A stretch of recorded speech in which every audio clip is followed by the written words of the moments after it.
നമസ്കാരം. രാജ്യത്തെ കോവിഡ് ബാധിതരിൽ 90% കേരളത്തിൽ എന്നാണ് ഏറ്റവും പുതിയ റിപ്പോർട്ട്. പുതുവത്സര ആഘോഷങ്ങളിൽ കോവിഡ് ജാഗ്രത വേണമെന്ന സംസ്ഥാന ആരോഗ്യ വകുപ്പിന്റെ അറിയിപ്പും പുറത്തു വന്നിട്ടുണ്ട്. ആഘോഷം കഴിയുമ്പോൾ രോഗബാധിതരുടെ എണ്ണം ഉയരാതിരിക്കാൻ ശ്രദ്ധ വേണമെന്നാണ് സംസ്ഥാന ആരോഗ്യ വകുപ്പ് അറിയിച്ചിരിക്കുന്നത്.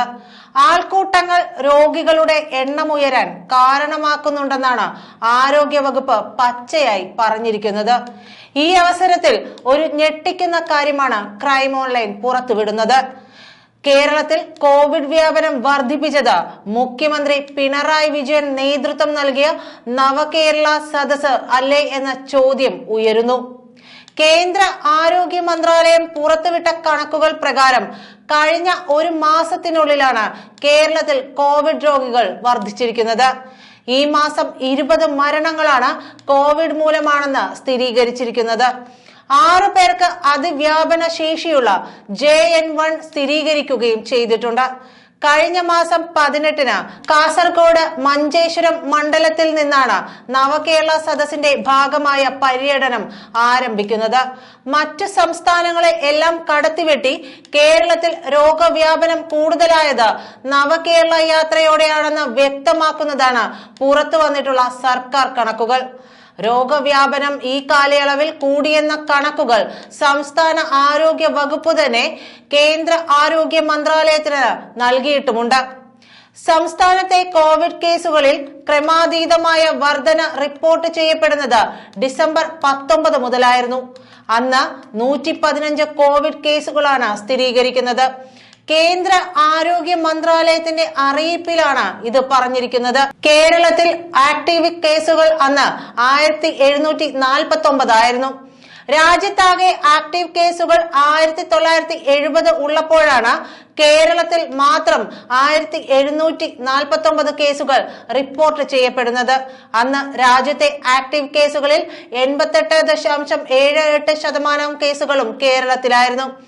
രാജ്യത്ത് ഏറ്റവും കൂടുതൽ കോവിഡ് പരിശോധന നടക്കുന്ന സ്ഥലവും കേരളമാണ്. ഡിസംബർ 18-ന് രാജ്യത്താകെ സ്ഥിരീകരിച്ചത് 142 കേസുകളായിരുന്നു. കേരളത്തിൽ കേസുകൾ ഉയർന്നതിന് പിന്നാലെ സംസ്ഥാനങ്ങൾക്ക് മാർഗനിർദ്ദേശം പുറപ്പെടുവിച്ച ജാഗ്രത കർശനമാക്കാൻ കേന്ദ്ര ആരോഗ്യ മന്ത്രാലയം നിർദ്ദേശിച്ചിരുന്നതുമാണ്.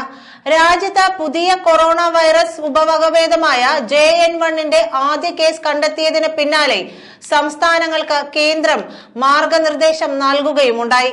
സംസ്ഥാനത്ത് നിരീക്ഷണം കൂടുതൽ ശക്തമാക്കുമെന്ന അറിയിപ്പാണ് സംസ്ഥാന ആരോഗ്യ മന്ത്രിയുടേതായി തൊട്ടടുത്ത ദിവസം ഉണ്ടായത്. ആരോഗ്യ വകുപ്പും മെഡിക്കൽ വിദ്യാഭ്യാസ വകുപ്പും ഏകോപന പ്രവർത്തനങ്ങൾ നടത്തുമെന്നും ആശുപത്രികൾ കോവിഡ് രോഗികൾക്ക് പ്രത്യേക സൗകര്യമൊരുക്കണമെന്നുമുള്ള നിർദ്ദേശങ്ങൾ ഉണ്ടായി.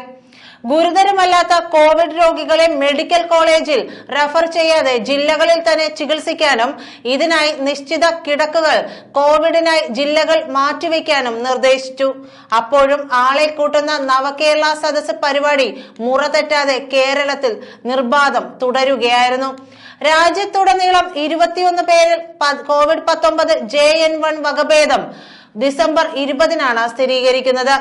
അന്ന് 3 സംസ്ഥാനങ്ങളിലാണ് രോഗബാധ കൂടുതലായി കണ്ടെത്തിയിരുന്നത്. ഗോവ, കേരളം, മഹാരാഷ്ട്ര എന്നിവിടങ്ങളിലാണ് പുതിയ കൊറോണ വൈറസ് വകഭേദത്തിന്റെ കേസുകൾ റിപ്പോർട്ട് ചെയ്തത്. ഗോവയിൽ 19 കേസുകൾ റിപ്പോർട്ട് ചെയ്തപ്പോൾ കേരളത്തിലും മഹാരാഷ്ട്രയിലും ഓരോരുത്തർക്ക് വീതം വൈറസ് ബാധ കണ്ടെത്തുകയായിരുന്നു. സംസ്ഥാനത്ത് വീണ്ടും കോവിഡ് വകഭേദമായ JN1 സ്ഥിരീകരിക്കുന്നത് ഡിസംബർ 25-നാണ്. പുതുതായി 4 പേർക്കാണ് രോഗം സ്ഥിരീകരിച്ചത്. കഴിഞ്ഞ മാസം തിരുവനന്തപുരത്ത് നിന്ന് ശേഖരിച്ച ഒരു സാമ്പിളിൽ JN1 സ്ഥിരീകരിക്കുകയുണ്ടായി. നേരത്തെയും തിരുവനന്തപുരത്ത് ഒരാൾക്ക് രോഗം ബാധിച്ചിരുന്നു. ഒമിക്രോണിന്റെ ഉപവകഭേദത്തിൽ പെട്ട വൈറസാണ് JN1. വ്യാപനശേഷി കൂടുതലായ ഈ വകഭേദത്തിന് ആർജിത പ്രതിരോധ ശേഷി മറികടക്കാനാകുമെന്നാണ് പഠനങ്ങൾ പറയുന്നത്. ലോകത്ത് പുതുതായി റിപ്പോർട്ട് ചെയ്യുന്ന കോവിഡ് കേസുകളിൽ ഏറെയും JN1 വകഭേദമാണെന്നാണ് കണക്ക്. അതേസമയം സംസ്ഥാനത്ത് കഴിഞ്ഞ ദിവസം കൂടുതൽ പേർ രോഗമുക്തിയും നേടിയിട്ടുണ്ട്. രോഗമുക്തി നേടിയതോടെ ആകെ രോഗബാധിതരുടെ എണ്ണം 2799 കുറഞ്ഞു. ഈ മാസം 20 മരണവും സ്ഥിരീകരിച്ചു. 6 പേർക്ക് അതിവ്യാപന ശേഷിയുള്ള JN1 സ്ഥിരീകരിച്ചെങ്കിലും കൂടുതൽ കേസുകൾ റിപ്പോർട്ട് ചെയ്തിട്ടില്ല. നന്ദി.